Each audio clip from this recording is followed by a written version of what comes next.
Hello, hello, hello, and welcome back to Lean Thinking. I am your very own Quatanya Barnett, and I am excited for what is taking place right now.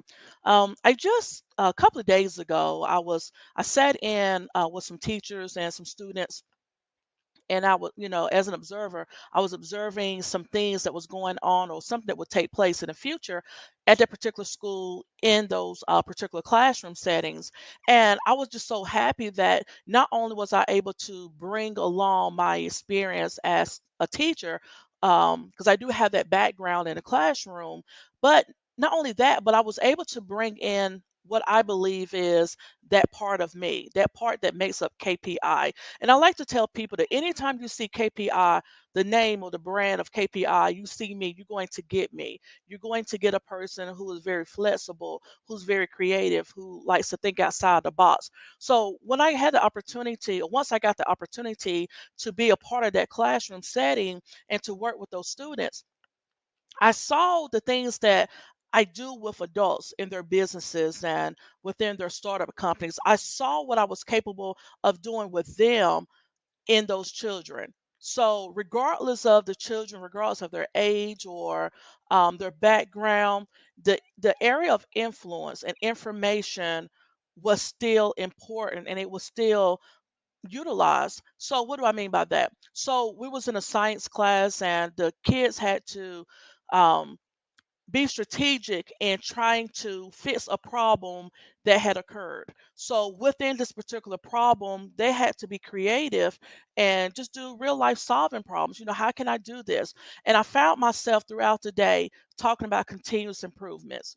I kept saying, keep the end in mind. What is it you're trying to do? What is the objective? And what I was able to teach them, and it also showed myself, was again, it doesn't matter about who you are, what you're doing. This system that I have, this system that I believe in, it can be utilized anywhere and everywhere, right? So I kept reminding the kids, you know, what are you trying to do? What is it you're trying to accomplish? Keep the end in mind. And even for some of the students who may have gotten frustrated with what it was they were doing, once I came in and just my presence being there, it motivated them, it encouraged them. So with that, it goes into today's thinking. When we talk about continuous improvement or we're talking about lean thinking, I've often said that it's just not in the hard part of it. And we'll get into the hard part of continuous improvement in a minute. But I want you to think about what continuous improvement really is. It's a mindset. It's your attitude. It is your behavior. So with that, that means that your employees, they can learn, or whoever I come in contact with, they can learn a better way. And that's what we want to do. We want to improve. One of the things that the students, I would say, like for example, this one particular student, they were getting frustrated, aggravated with the product, and they was like, I can't do it. I give up.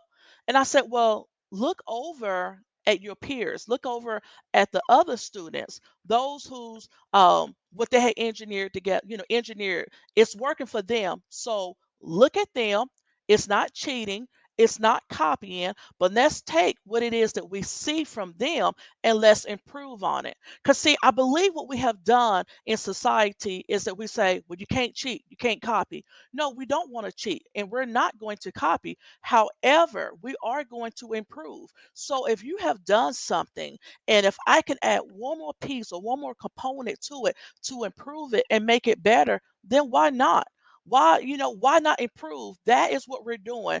When we look at ourselves, we want to improve ourselves daily. Same thing with the product, same thing with these children. I was trying to get them to think outside of the box. And when they wanted to give up, I gave them an avenue. No, we're not cheating. Okay, we're not cheating, we are improving.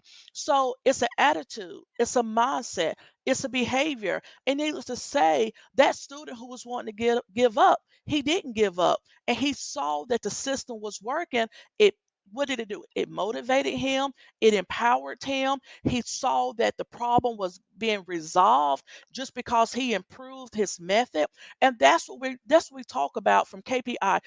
If you hire me or you partner with me or you call me, you say, hey, Q, I need you to help me. I got a problem here. How can we make this better? Then what I'm going to say is, well, how are you looking at your system now? What does the flow look like? How are you treating your people? Because as I said before, you got the hard part of lean or continuous improvement, and you got the soft part.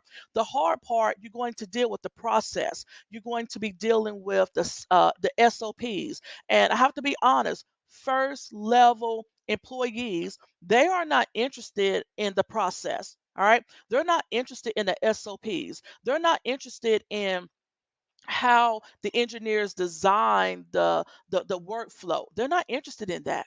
You know, on the manager level, yes, managers, we're interested because we know we need for that process to work. But if this is all you focus on, right, the hard part, and you already know that the first level employee is not they're not considering that, they don't care about that, then what's going to happen is you're going to try to force a system on a group of people who don't care, and they will not master it, they will not what, they will not respect it. So what do we have to do? All right, so we have the hard part, we have the technical part, right? We have the technical part, we have the SOPs, we have the process. And so when you go on the floor and you watch your employees, let them know, I'm not just looking at you, I'm looking at the process, so I can go back and talk to the engineers and talk to the other managers on what we can do to improve. At the same time, you're allowing that employee to show you what they have come up with, because a lot of times we get upset, and we go to the employee and we say, "Well, how come you're not following the SOP?" Well, the question is, have you had opportunity to talk to the employee? Because the employee may have found something that was a little better or quicker. They may have said, "Hey, I know this is what you're saying and it's by design, but it's taking me less time to do it this way." And so instead of saying, well, no, go by the SOP. This is how we have it designed. This is what the engineer had designed. Instead of looking at it like that, let's lean now from the hard side of the lean process to the softer side. What does the softer side looks like? It looks like teamwork, right? It looks like people. I'm investing in you. I care about what you have to say about the process. I know that you were not here when the engineers fashioned it and put it together, but because you are the expert, right? Because you are the expert, because you are doing this every day, you are hands on with this. What do you have to say about this? What do you have to say? What are some suggestions to make this flow better? What is the added value? See, this is how we need to start talking to the employees, instead of just having meetings and saying, hey, well, we need to get this amount out by the end of the week, or we need to get this out by the end of the quarter. No, explain and allow your employees to understand that you care about them, and they too are part of the CI. It's not just a machine. It's not just how do we get the machine to run faster, what can we bypass. It's not just about that. There's another component that I believe that we have overlooked, and it's people. If you think about it, come on for a second, let's just think about it. If you can improve your people on a daily basis, what do you think will happen to the productivity? If you were to let your people, your employees, feel empowered, like those students, you know, their object was to get that product from one place to the next place by doing something they've never done before, but because they were empowered, because I chose certain verbiages. Okay. I made sure that my verbiage was to empower them. And I wanted them to know that I believed in them. And I also wanted the students to know that even if they made a mistake, it did not mean failure. It just means that we have to go back and look and see how can we improve it. See, it's all in the language. It's all in the attitude. It's all in what you see. But if you are a negative person, if you surround yourself around negative people, then there's not going to be any type of improvement. Yes, that person may get out a little bit more as far as productivity um, today, tomorrow, but being consistent, producing something on a consistent basis, nah, they won't. They won't. They're either doing it because they're forced or they're like, man, let me do this so they can get out of my face. I mean, let's just be real. Some people's attitudes are, let me do this so you can get out of my face. I get my check and so I can start over next week. But you don't want that. At least I hope you don't. I hope you want to be over people that you really care about. I hope that you want to be over people and lead people that you want to help improve. That it's not just about the product because people know, just like children knows who care about them. The adult workers, they know as well. They know whether or not you care about them or not. And when the employees first sense that you don't care about them, then guess what? They are not going to care about the product. All right. So we want to talk about the softer side, meaning people, teamwork. This side, again, in my opinion, has been ignored. All right. So if we can say to the people, listen, I value you. You don't have to run to me everything for everything. What do you think? Well, how do you think that we can improve on this? Well, what are your thoughts on this? See, when you start asking questions like that and start doing things on that level, it's going to cause them to be like, "What? Huh? They trust me?" And then guess what? When you get somebody to buy into you and trust you, then you can get them to do anything. Now, we don't want them to do anything foolish, but you can get them to do anything, right? All right. So, as we continue on with our CIs, we continue on with our continuous improvement. I like to say when it comes to lean, we are reducing to produce. Right. So we got to keep waste in mind. We want to eliminate waste at all costs. It doesn't matter about where you at, what you're doing, whether you in the manufacturing industry, healthcare, whether you are in the school system, reduce to produce. All right. So we want to eliminate the waste, find the waste, identify the waste. Let's get rid of it.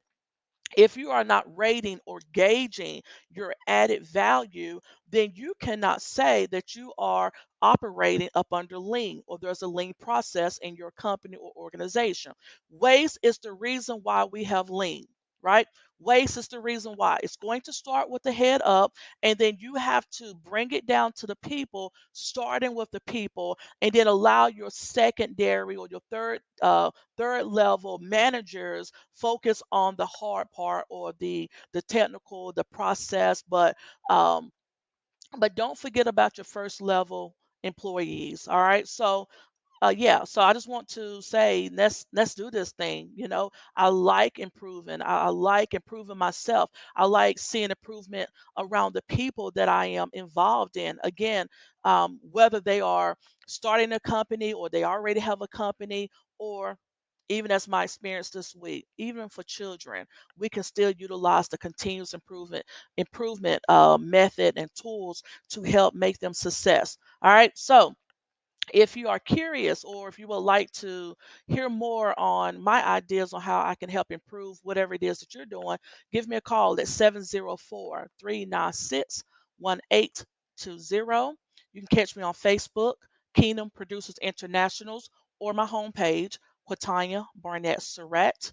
I will be in Greensboro. I am excited about a conference that I have been invited to participate in. So on October the 1st, I will be in Greensboro with some other phenomenal marketplace ministers that we're going to help empower people, activate people on the level of entrepreneurship, business, marketplace, you name it, we're going to bring it. So, and I'm definitely going to bring my concept on how I do things, my formula, or what I think is my formula for success when it comes to empowering people. So, yeah, so I do have a flyer on my Facebook page and on the link. So, yeah, if you want to reach out to me, give me a call, Kina Producers or KPI.